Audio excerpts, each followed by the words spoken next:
Bismillahirrahmanirrahim. Assalamualaikum warahmatullahi wabarakatuh. Bagaimana kabarnya anak-anak hari ini?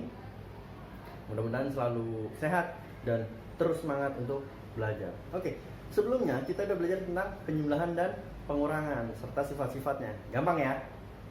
Nah, lanjut. Kita masuk ke perkalian sekarang. Oke, bagaimana sebelumnya?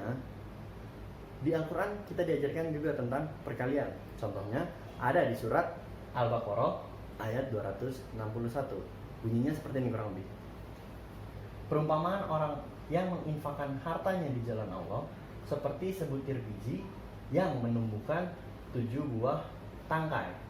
Di setiap tangkai ada 100 biji. Allah melipat gandakan bagi orang yang ia kehendaki. Dan Allah Maha Luas, Maha Mengetahui. Kurang lebih seperti itu. Jadi ketika kita menginfakkan sesuatu akan dilipat gandakan oleh Allah. Sebanyak berapa kali? Sebutir benih tumbuh 7 tangkai. Setiap tangkainya ada 100 butir. Artinya apa? 7 dikali 100. Gitu ya. Akan ada 700 kali. Masya Allah. Dilipatkan sebanyak 700 kali. Gitu ya. Oke, next. Contoh yang biasa kita sering lihat nih. Kita perhatikan dulu gambar berikut ini. Gambar apa tuh? Gambar resep dokter. Good. Di situ tertera tulisan 3 dikali 1. Ya. Artinya apa? Biasanya kalau ada tulisan kayak gitu tuh, kita minum obatnya sehari 3 kali itu 1 kali, 1 kali, 1 kali, atau sekaligus 3. 1 kali 1 kali ya. Ya, jadi artinya 3 kali 1 itu artinya 1 ditambah 1 ditambah 1. Satunya ada 3. Begitupun dengan perkalian misalkan 2 kali 3. Artinya 3-nya ada 2. 3 tambah 3 sama dengan 6. Ada lagi misalkan 5 kali 2. Artinya apa? Yang belakang ada sebanyak yang depan. 2-nya ada 5 kali. Jadi 5 kali 2 sama dengan 2 tambah 2 tambah 2 tambah 2 tambah 2. Jadi 10. Oke, contoh selanjutnya. Sebuah gedung memiliki 5 lantai. Masing-masing lantai tingginya 6 meter. Berapakah tinggi gedung tersebut? Bagaimana nih kali ini? Good. 5 kali 6. Ya. Artinya apa 5 kali 6?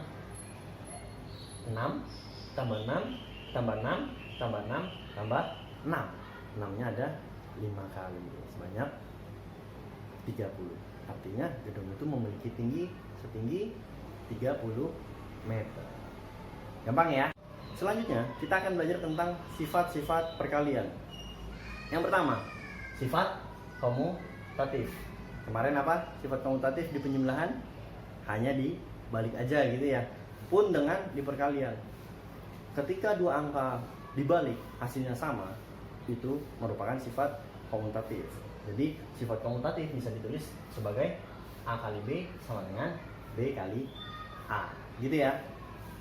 Kemudian yang kedua, sifat asosiatif. Nah, kalau kemarin asosiatif di penjumlahan gimana? 2 terdepan dijumlah dengan yang belakang akan sama dengan yang depan ditambah 2 yang terbelakang. Pun dengan perkalian sama. Sifat asosiatif.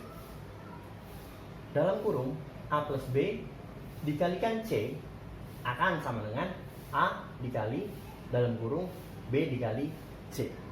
Gitu ya. Contohnya 2 dikali 3 dalam kurung kemudian dikalikan dengan 4 sama dengan 2 dikali dalam kurung 3 kali 4. Hasilnya sama nggak nih? Sama ya, sama-sama 24. Kemudian sifat distributif. Sifat distributif ini di penjumlahan nggak ada ya, tapi di perkalian ada. Dibagi menjadi 2, distributif terhadap penjumlahan positif dan negatif. Ya, jadi sifat distributif ini biasa ditulis seperti ini. A dikali B plus C dalam kurung B plus C. Artinya apa? A dikali B ditambah dengan A dikali C. Jadi kayak pelangi gitu ya, kayak pelangi A ke B kemudian ditambah A ke C. Begitupun dengan yang negatif, A dikali B plus C, B min C, sorry. Jadi A dikali B, karena min, A dikurang A kali C. Hanya seperti itu aja contohnya. Oke, paham? Good.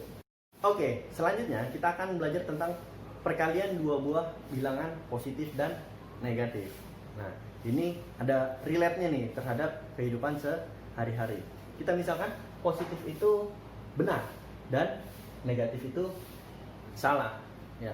Yang pertama, ketika orang benar dibilang salah akan menghasilkan sesuatu yang salah. Gitu ya. Kemudian orang yang salah dibilang benar, apalagi ini pasti salah, gitu ya. Masa orang salah dibilangnya benar? Yang ketiga, orang benar dibilang benar, pasti hasilnya benar. Yang keempat, orang salah dibilang salah. Nah, orang salah dibilang salah, pasti benar, gitu ya.